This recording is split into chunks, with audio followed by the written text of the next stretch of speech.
Johnny Miller hit irons so pure that other tour pros stopped to watch. His single best tip fits in one sentence, and most weekend golfers do the exact opposite. If you've ever hit a thin iron that skips along the ground, or a fat one that dies 30 yards short of the green, this video is for you.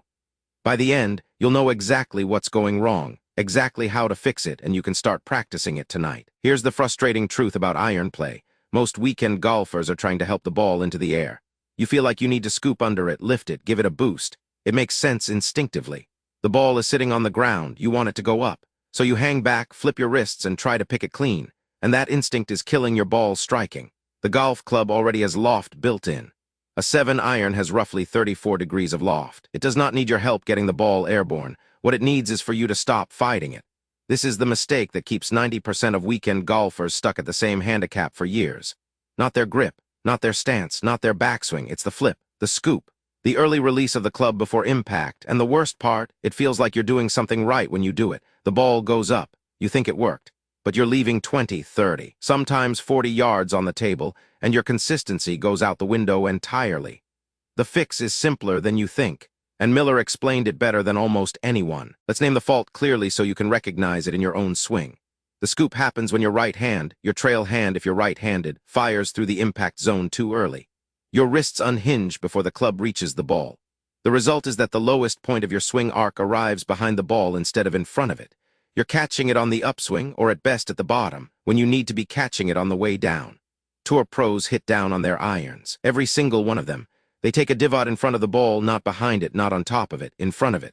The ball is compressed against the face with a descending blow, and that compression is what creates distance, spin, and that satisfying click you hear when a pure iron is struck.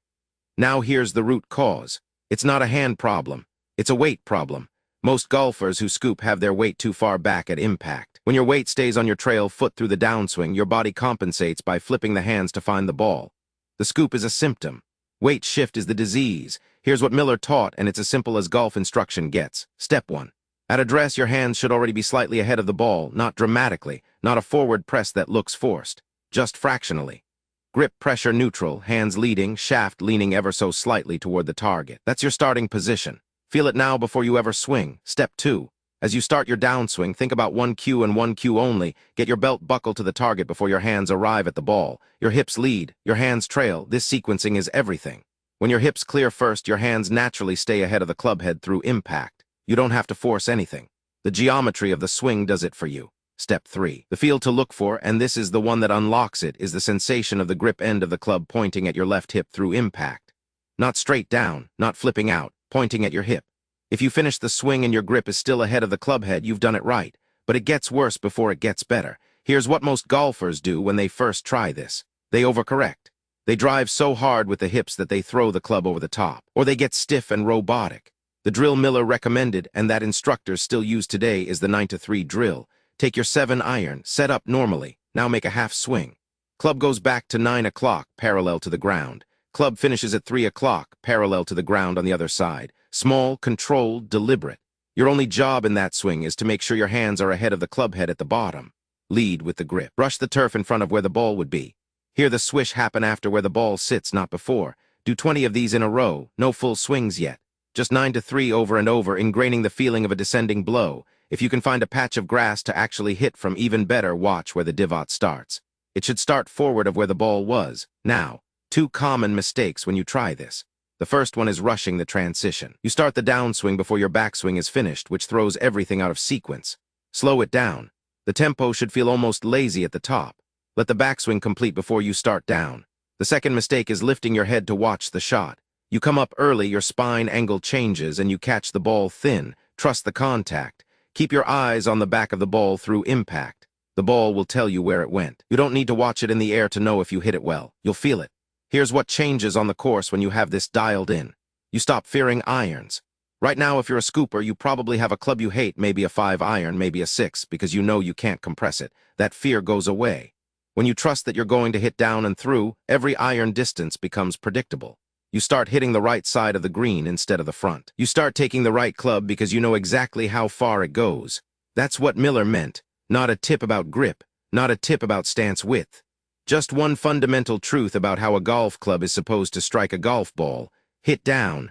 Let the loft do the work. Let's recap. 1. The scoop is a symptom, not a cause. Your weight is staying back so your hands flip. Fix the weight shift and the scoop fixes itself. 2. The one swing thought that changes everything. Get your belt buckled to the target before your hands reach the ball. Hips lead, hands trail, grip points at your left hip through impact.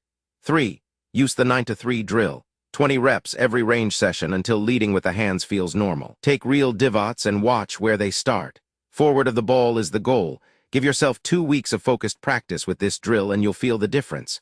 Not just on the range, on the scorecard. The irons you used to bail out on become your go-to shots. That's not an exaggeration. That's just what happens when you finally stop fighting the club. If you want to accelerate this at home, without hitting balls, the Lag Shot 7-iron trainer is the single best tool I've found for grooving this exact feeling. It has a flexible shaft that physically prevents you from casting or scooping. Your hands have to lead or the thing goes nowhere. It is genuinely the most honest feedback device available without spending 4 figures on a launch monitor. I've linked it in the description. Subscribe for a new tip every week. Next up, why your short irons are going right, and the one setup change that fixes it in one range session.